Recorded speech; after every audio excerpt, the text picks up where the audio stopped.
What is poppin', everyone? It's Big Bat with another video. Today we're running Bloons Tower Defense Battles 2. We're on the map Mayan and we're doing ranked, trying to get to Hall of Masters this season. I haven't really gave this game too much attention lately, and I probably should. I know a lot of people love watching this, and I actually do love playing it. It's just, you know, the mods in Bloons Tower Defense 6 kind of, they're just really interesting to me. I don't know. But, yeah, so we chose Obyn, the Wizard, Submarine, and Sniper. Now, this is actually my favorite tower combination for this map. I can't tell you if it's the best or not.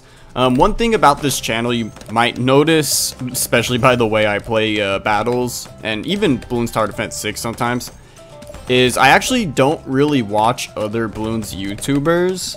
So I don't really know the meta. The only way I really know the meta is when I play and I see something that's getting like played over and over again. And so far this season, I'm not seeing something that's super consistent. In earlier seasons, I definitely saw the Dartling Gunner and the farming meta like a lot. But like I said, this season I haven't seen something so consistent like that. So I don't know what's the best. I don't necessarily really know. But what I like about my strategy I'm using here is that Obyn can farm extremely easily on this map. I think on this map, he potentially can make you more money than Ben. And that might be something like dumb of me to say. Maybe he doesn't, or maybe people are like, well, of course, because of his tree. But I don't know. I'm not actually sure. But what's nice is that Obyn can farm really easily, and the Wizard actually kind of carries on this map, like early game.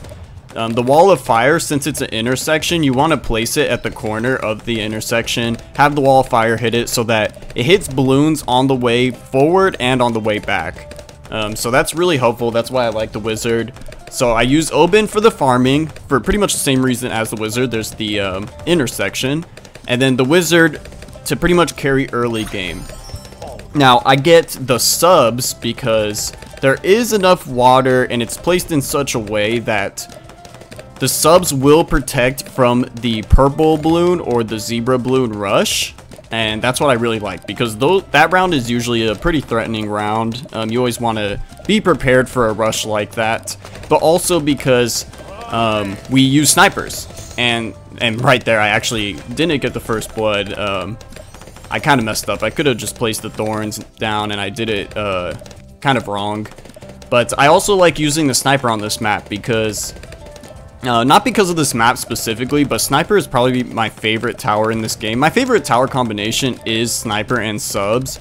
You would see that in most of my gameplay whenever I play this, is I use those two towers the most by far.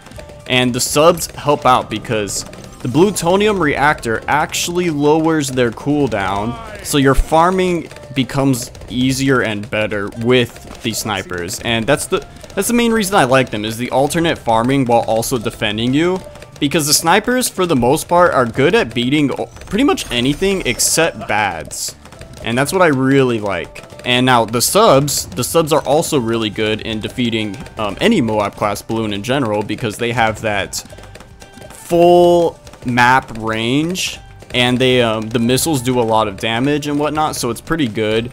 Not only that, but they complement other water towers really well. They complement themselves really well. And like I said, the Energizer complements abilities in general well, which when it comes to snipers and when it comes to subs, that you're using a lot of the ability. So what we do is we actually place the sub in the corner closest to the intersection on the track, so that the nuclear reactor actually hits balloons the whole entire way when they're at the end. This actually covers, I would say, what looks like about 50% of the map, which is really, really good. Really good. It's better than most maps. So, alright. And so far, no one's being aggressive in this match. We're really just getting our farms up. And one thing I noticed is he also has a wizard, but see, this is the issue with the way he placed his wizard versus mine. He didn't place it at an intersection, so its Wall of Fire is only hitting the balloons on one way through and not a second time when they come back. Now he does have the attack shooters, which is probably pretty good on this map. I would say it's one of the best maps for them, if not the best, probably. But the issue is that he's going kind of a magic route, and now I really noticed this a little later on. You'll see he really went kind of full magic, which does not affect BADs. So at least I'm 99% sure. That's the thing, is like, you know, I could be wrong, but I'm like 99% sure it does not affect them. Now he chose Benjamin as his hero. That's actually what I would normally go, but sometimes I do Obyn instead. Those are my two go-to heroes. And I like to put the sniper in such a way that they don't know which sniper I'm going, or where it is in its upgrade path. And that's kind of good. You don't want them to know if they don't have to.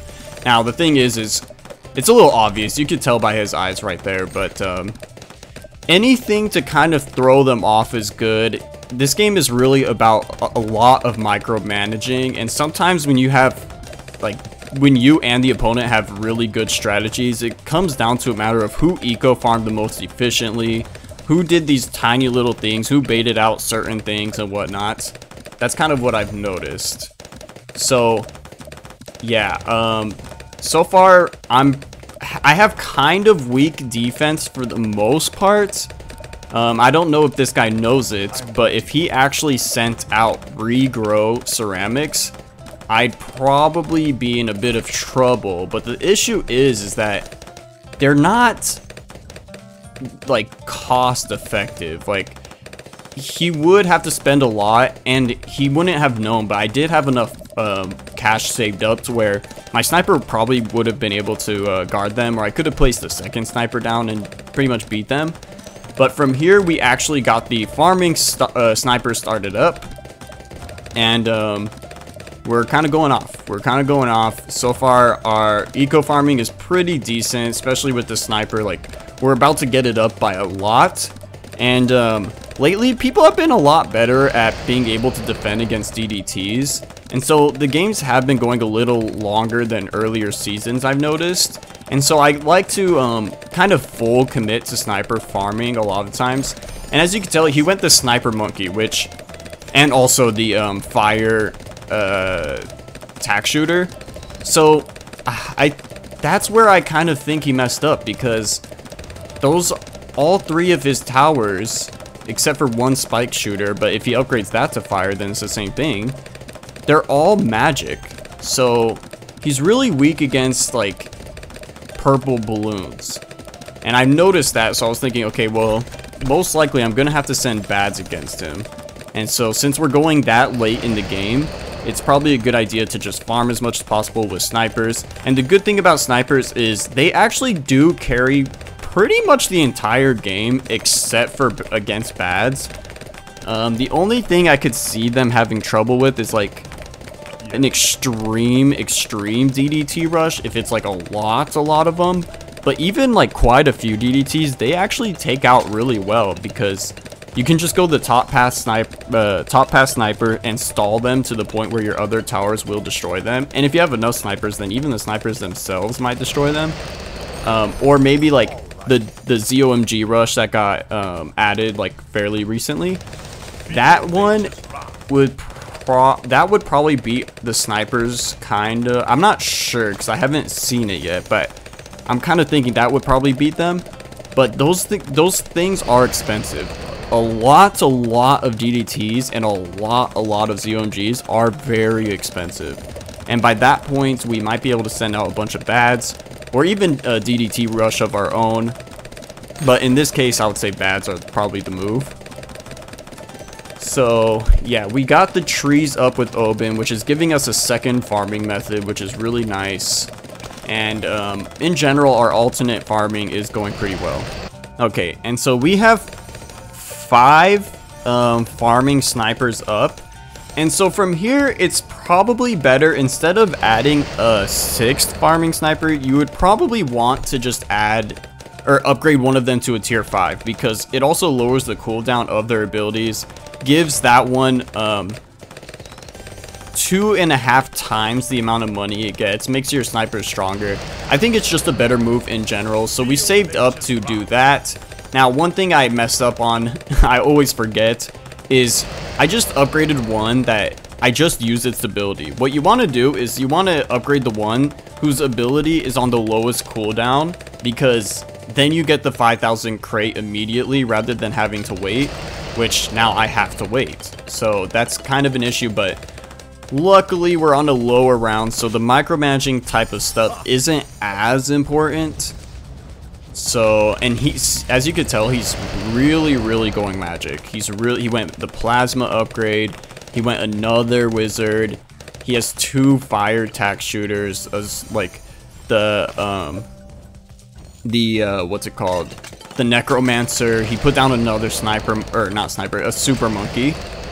So he's really full committing on magic, which is not good. And if you noticed, our nuclear sub actually can pop lead balloons.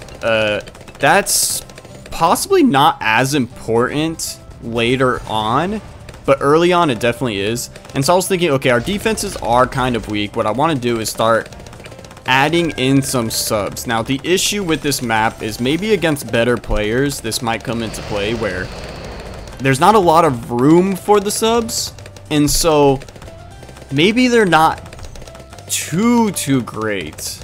And so what I do is you always want to give them the worldwide range and go with the missile path. Now, I always want to go at least one, like I want to go one sub commander, aka like the bottom path tier 5, because that powers up the rest of your subs, so that's pretty good. But we don't have too many subs, that's one thing. Now, our strengths in our defense right now is that, like I said, we can pretty much counter any DDT rush he sends out, especially right now. Like, there's no way he has too much money to send a DDT rush that's really that much of a problem. And we actually already went a top pass sniper. And when I go the top pass sniper, it would be nice to do faster firing, but the issue is that if he sends a DDT rush, it's not going to hit him. So you want to give it the camo detection for the DDT rushes. Just be safe rather than sorry. Maybe you can go another one with the faster shooting, but by that point, it doesn't matter too much, especially because it's probably going to target the same balloon each time. And it doesn't, like I said, it doesn't really matter. You want to go with the camo detection. I guess if you have like a town, like a monkey village, maybe, but I don't see monkey villages used really, so I can't say. But yeah, we also want to have a tier 2 upgrade in the top path in the snipers. That's what makes them actually defensive. Without any upgrades, they are actually really weak, but if you have the 2 in the top path, they're really strong. So far so good. So far so good. We're kind of just waiting for the end game, really just farming, getting our farms up. Eventually we're gonna go Energizer, because yeah, it lowers cooldown, makes just generally improves everything around you, so that's good. Okay, and so we have the Energizer, which helps out every ability we have. And really the idea with the subs, to me, is like, you want the Energizer, well, at least with the sub and sniper combo, you want the Energizer to lower the cooldowns, mainly because the snipers are really good at stalling Moabs, and if you can get all of their first strike abilities up, like on, like at least twice on DDT rush, then those DDT rushes are going to get destroyed. I don't know if it's fully possible or not. I haven't really seen enough to say that it's possible to get the abilities up twice, but you at least want it so that if they keep on rushing, then you can keep on hitting them with the abilities rather than using them and then running out, you know. So I actually let my money like go up a lot before I started placing more farms. It's more efficient to just do it right away, of course, but I really was kind of trying to be safe just in case he sent a giant rush. Then maybe I could kind of tailor my defenses to that rush to some extent. But I figured, well, we're being really defensive right now, and I'm really just trying to save up to send a lot of bads. If I send just one bad, maybe he can destroy it. I'm not fully sure, so I want to save up enough for a few fortified bads.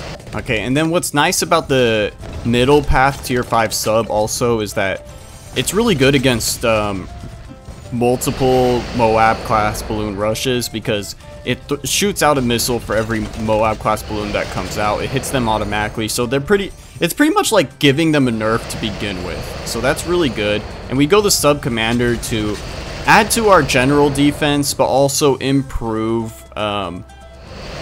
pretty much everything.